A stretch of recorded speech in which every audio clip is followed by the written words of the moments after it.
이 전월세 과세 방침이 나온 뒤로 주택 시장이 그 여파로 다시 얼어붙고 있습니다. 거래가 줄어들고 이 재건축 가격도 하락하는 등 후폭풍이 불고 있습니다. 집주인들은 집을 팔아야 할지 말아야 할지, 세입자들은 월세가 오르진 않을지 불안해하는 등 혼란이 가중되는 모습인데요. 과연 부동산 시장은 어떻게 바뀔지, 그리고 실수요자는 어떻게 하는 것이 좋을지 한국자산관리연구원 고종환 원장과 함께 짚어보겠습니다. 안녕하세요. 네, 안녕하세요. 안녕하십니까. 이 주택 시장이 좀 봄바람이 부나 싶었는데 다시 가라앉았어요. 지난주 통계치를 보니까 상승률도 대폭 줄어들었고 또 재건축도 많이 하락했더라고요. 예, 이 어떻게 지금 시장이 나타나고 네, 말씀하신 대로 이제 3월 중순 들어서 시장이 좀 급변하고 있군요. 네. 좀 냉각 조짐이 나타나고 있습니다. 네. 그동안 이제 잘 되던 이제 분양 시장이나 재건축도 하락하고 있고 무엇보다도 다시 좀 거래가 급감하는 거래 절벽 현상이 좀 나타나고 있습니다. 이 이유는 아무래도 이제 지난 3월 5일 발표한 전월세 과세 방침 때문으로 보입니다. 그렇게 되다 보니까 이제 수요자들이 좀 매수 심리가 위축되면서 관망세가 좀 늘어났고요. 재건축 같은 경우에는 아무래도 이제 좀 차익 매물도 좀 나오고 있고 가격이 좀 올랐거든요. 이런 현상 때문에 지금 시장이 3월 들어서는 한참 지금 성수기인데 한마디로 좀 이상현상, 냉각 조짐이 나타나고 있다. 그렇게 분석할 수 있습니다. 조정 국면이라서 좀 떨어진 건지 아니면 이 전월세 과세 방침 때문에 그런지 이게 조금 헷갈리는데요. 전월세 과세 방침이 가장 크죠. 지금 주택 시장이 가라앉을 이유는 아무것도 없는데 이 정부가 전월세 아무래도 이제 지난 연말에도 근로소득세 나왔을 때 보면 시장이 굉장히 충격이 컸잖아요. 혼란이 벌어지고 국민들께서는 세금에 민감한 것 같습니다. 그런데 이번에 정부가 좀 타이밍에 있어서 좀 실수한 게 아닌가. 모처럼 지금 부동산 경기가 살아나는데 조금 천천히 이 방침을 좀 밝혔어도 됐는데 이게 이제 한꺼번에 나오면서 이게 시장에는 좀 찬물을 끼얹는 게 아닌가.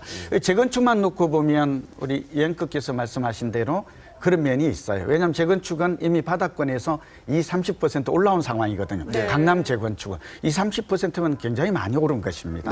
그래서 예를 들면 뭐 잠실주공 5단지 34평형 같은 경우에는 가장 많이 오른 대표적인 재건축 단지인데 이게 1년 만에 한 8억 6천만 원에서 11억 5천, 12억까지 3억은 넘게 30% 넘게 급등했단 말이죠. 개포주공도 마찬가지고 그러다 보니까 여기 이제 좀 많이 오른 거에 따른 부담도 있는 것이고 또 재건축 같은 경우에는 강남권 거주자들이 이제 장기 투자 목적으로 많이 선호를 하는데 이런 부분에 지금 투자 심리가 좀 위축되었다라고 볼 수 있습니다.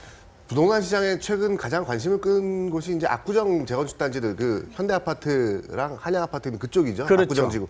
그쪽이 이제 안전진단을 통과해서 좀 탄력을 받는 거 아니냐 하는데 사실 또 재건축 시장이 또 침체돼서 이게 어떻게 될지 모르겠어요. 네, 그렇습니다. 최근에 이제 전반적으로 재건축 시장은 한 차례 상승 후에 이제 조정 국면에 지짐한 모습인데요. 그러나 이제 그동안 최대의 관심 지역 중에 하나가 이제 압구정 단지였거든요. 이게 약 10,000가구, 9,000가구가 넘죠. 현대, 신현대, 한양도 있고 미성도 있고. 근데 이게 이제 한꺼번에 안전진단을 통과했어요. 압구정 단지만 한 게 아니라 과거에 보면은 이제 압구정과 함께 대치동 아파트, 미도, 우성, 성경 이런 것들이 대규모 단지죠. 소위 부촌이었죠. 이런 쪽들이 이제 한꺼번에 안전진단을 좀 통과했고요. 이게 또 재건축 시장에 상당한 좀 변화를 줄 것 같습니다. 지금 나온 지가 얼마 안 돼서 그런데 벌써 매물이 싹 자취를 감췄어요.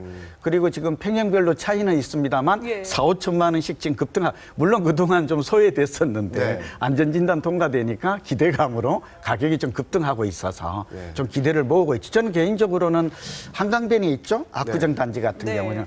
그래서 사실 박원순 시장 들어서 이제 한강 르네상스 이런 프로젝트가 재검토되면서 좀 주춤한 건 사실이에요. 나 이제 층고가 35층까지 되고 또 여기 이제 대규모 단지가 돼서 한 15,000가구로 고급 주거 단지로 좀 변실할 가능성은 좀 커졌다. 그렇게 예상이 듭니다. 압구정 단지하고 그 대치동, 우성, 성경, 미도 이쪽은 또 중대형이기 때문에 그동안 떨어지기도 많이 떨어졌었죠. 그렇죠. 하락폭이 거의 제가 알기로는 30에서 고점 대비 35% 떨어졌죠. 그러니까 지분 가격이 떨어졌던 점도 매력이고 이제 재건축이 규제 완화로 인해서 좀 본격화되고 있는 점 이런 것들은 좀 기대감을 모으고 있다고 볼 수 있죠. 전체 부동산 시장에서 봤을 때는 전월세 과세 방침이 좀 약점이라고 볼 수 있으면은 다른 면에서는 재건축 좀 풀리는 면을 호재라고 볼 수도 있을 것 같거든요.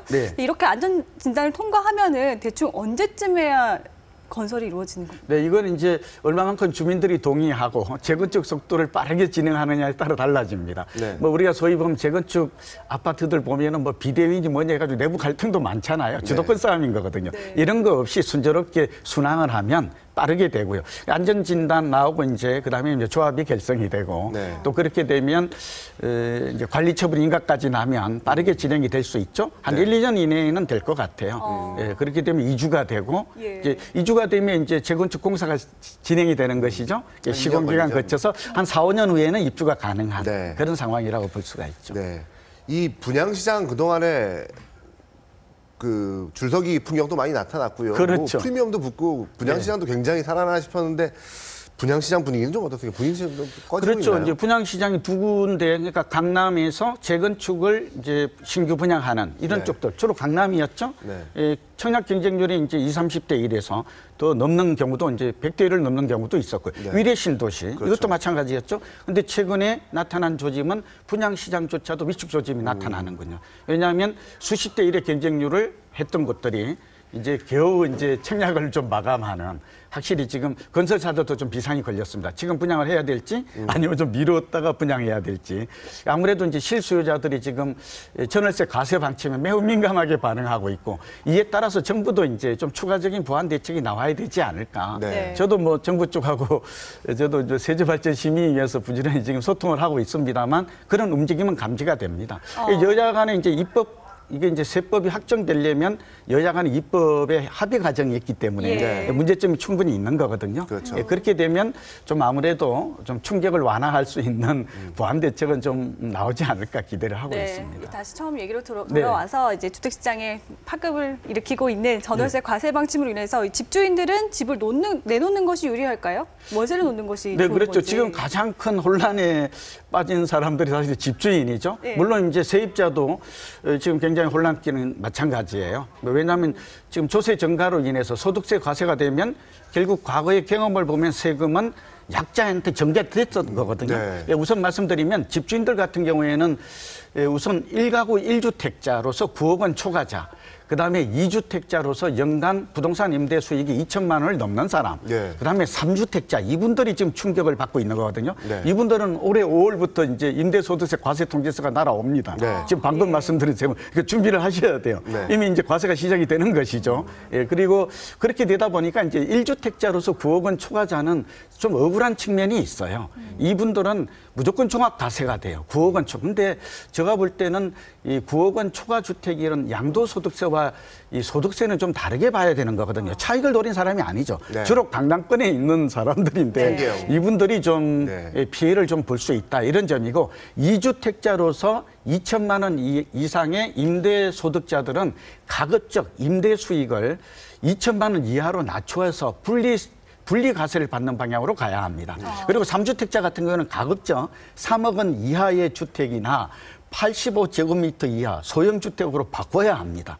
3주택자 이상은 무조건 지금 과세 대상이 네. 되는 거거든요. 네. 그러니까 지금 제가 지금 오늘 굉장히 중요한 말씀을 드렸는데, 네. 이분들은 지금 뭔가 새로운 자산 관리 전략을 짜야 됩니다. 네. 예, 저 이렇게 본다. 그리고 또 하나는 이참에 오피스텔을 포함해서 아예 주택 임대 사업자로 등록하거나 중공공 임대사업자로 전환해서 합법적으로 과세도 하면서 중장기적으로, 왜냐하면 주택을 팔아서 예금을 해도 금리가 2.6에서 2.7%밖에 안 나오는 거거든요. 워낙 적으니까. 그런데 오피스텔이나 소형주택은 그래도 4 내지 5% 임대 수익이 나옵니다. 그러니까 과세를 해도, 그다음에 이 5%의 수익은 다른 금융 상품에서 찾기가 어려워요. 대안 투자가 마땅치 않다. 그런 측면에서 주택을 팔고 나가기보다는 네. 여전히 월세를 놓는 전략. 세입자 같은 경우는 전세가 유리합니다. 네. 이 경우에 지금 전세 매물이 늘어나고 있거든요. 네. 세입자들은 전세로 전환하는 전략도 한번 생각해 봐야 되지 않을까 판단하고 있습니다. 세입자 입장에서 어쨌든 반가운 소식이네요. 세입자는 지금 좀 유리해졌죠. 그러나 중장기적으로는 세금 증가로 인해서 불리할 전월세, 수 있겠군요. 월세 가격이 오를 수 있다는 점, 이런 점들은 저는 뭐 내 집 마련을 진지하게 좀 고민해도 되지 않을까 생각합니다. 아, 그렇군요. 그렇죠. 네, 오늘 한국자산관리연구원 고종환 원장과 함께 부동산 소식 알아봤습니다. 오늘 말씀 감사합니다. 고맙습니다.